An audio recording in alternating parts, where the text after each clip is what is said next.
ZaZa Read To Me, where reading is a superpower and we're getting stronger together. If you have a book at home, just pause this and read back. If not, sit back, relax, and read here with me.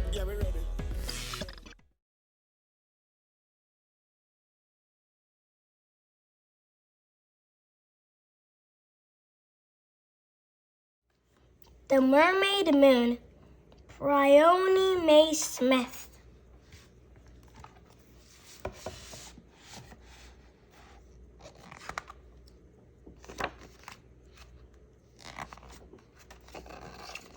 Once there were two best friends.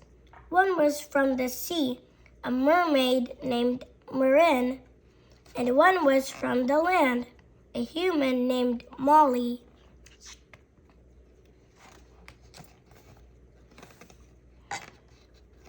Molly lived in Merport, a little fishing village where the houses were stacked around the harbor and the boats went up and down with the tide. She could see the sea from her bedroom window. Marin lived in the harbor with her mom, Nerissa, who protected the cove from the wind and rain. She taught Marin whale songs and storm charming to keep her safe. When the sun set, they fell asleep inside their mermaid cave carved into the harbor wall.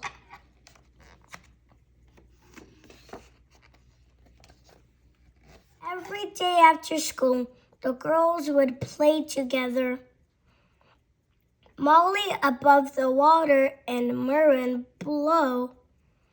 They'd search for treasure in sea caves and ancient shipwrecks. They'd surf the waves with the dolphins and follow pods of whales as they glided through the gloomy depths. One afternoon, the girls watched excitedly as Merport bustled with preparations. That night was the Mermaid Moon Festival, and Marin was finally old enough to join in.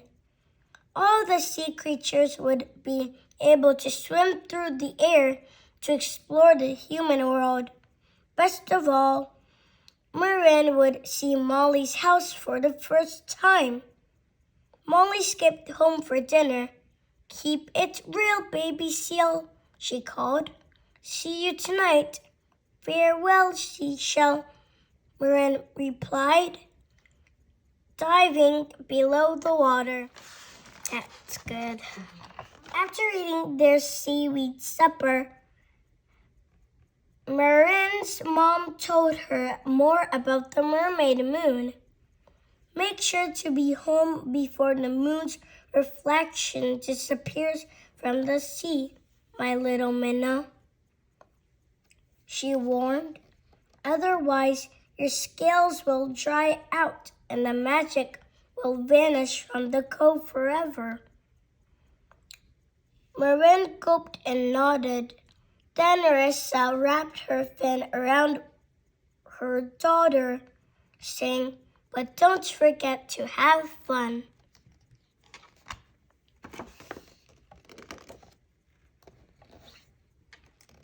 As the moon started to rise, Marin watched the first creatures look out of the waves. Seals twisted and turned in the night sky. Dolphins leapt and stayed airborne, flicking their tails to propel them to town. Marin closed her eyes and concentrated on the Mermaid Moon magic. She pushed up to the surface and kept on going up and up and up. She swished her glittering fin and followed the flurry of fish, swimming through the air with a bright laugh. At the water's edge, Marin spotted Molly waiting for her. "You're flying," Molly giggled. "Come on, there's so much to see." and Mom and Dad said you could sleep over. Marin floated to a stop. I wish I could, but... And she explained what her mother had told her about the Mermaid Moon, magic vanishing. Molly's face fell, but then she smiled. Oh well, she declared. We better get going then.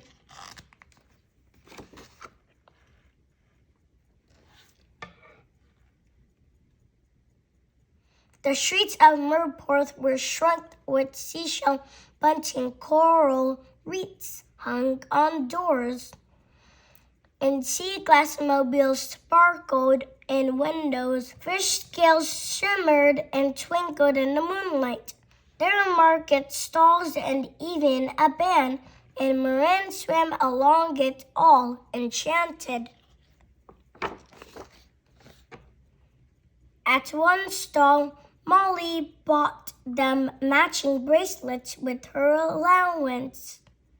At another, Marin tried her first hot chocolate. As the moon began to sink and the market closed, the girls wandered up the hill to Molly's house. They went silently upstairs, careful not to wake her mom and dad. To Marin, Molly's room seemed full of strange things. Marin stared at the colorless walls and frowned in confusion at the lamp until Molly flicked the light switch. Wow, whispered Marin. Instead of a sandy seabed, there was a fluffy carpet, and instead of sea kelp, blankets. There were books, toys, paper, and pens, along with things they had collected together, jars of sea glass and shells on every shelf. When she saw the moon glint through the bedroom curtains, Marin said, "Uh-oh, I'd better head home." Down the stairs and out of the door the girls hurried. But in Molly's backyard, something caught Marin's eye. "What's that?" Marin asked. "My swing," Molly replied. Want to try?" "Yes, please," cried Marin, climbing on. Molly pushed. "It's like swimming and flying all at once," Marin exclaimed. When the swing slowed to a stop, she looked up at the moon with a sigh. She really didn't want to leave yet. An owl swooped overhead, and Marin floated up to a tree branch to watch it fly beyond the hills. Molly clambered up after her and noticed the moon was starting to dip into the sea. "Quick," she reminded Marin. "You need to get home." "Oh, sea urchins," Marin said. "I wish I could stay forever," and she drifted sadly down. But as Molly followed, shimmying down the tree, the branch beneath her foot snapped. She clung to the branch above, stuck. Marin rushed over to help. She clasped Molly's hand and pulled, but she couldn't feel the magic wearing off. There was no way she could carry Molly down. "Go, Marin, or you'll be stuck too," urged Molly. "I won't leave without you," said Marin as her scales started to tingle. But if she stayed, she'd ruin the magic of the Mermaid Moon. Oh, what should she do? And then she remembered there was a song her mom had taught her long ago, a will song to sing in times of trouble. Closing her eyes, she began. Whale, whale, great or small, deep below the white sea foam, listen, listen, hear my call, mighty whale, please help me home. The lilting melody pulsed through the air and sea. Suddenly, from the depths beyond the harbor leaped a huge whale, pushing out of the waves into the sky. Water poured off its back onto the rooftops as it swooped toward them.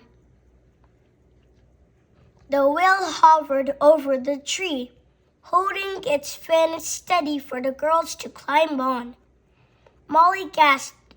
Don't be afraid, said Marin, helping her friend mount the whale's back.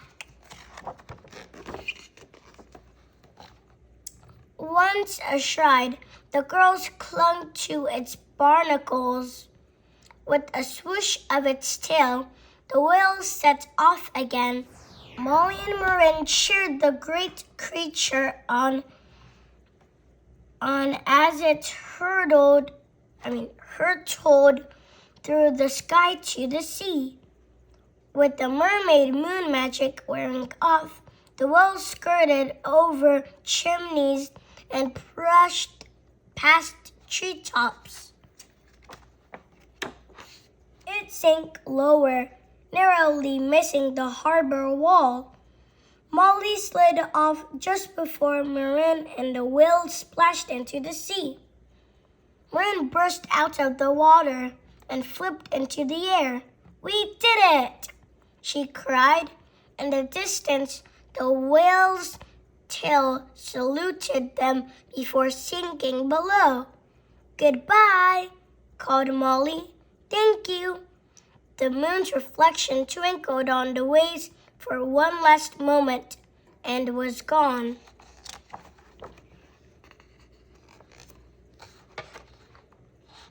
Molly hugged her friend goodbye. I can't wait for next year, when we can do it all again, she said. Maureen laughed and hugged Molly back. Then she dipped below the waves to her mermaid cave, and Molly skipped up the hill to her cottage to sleep. La fa. The end.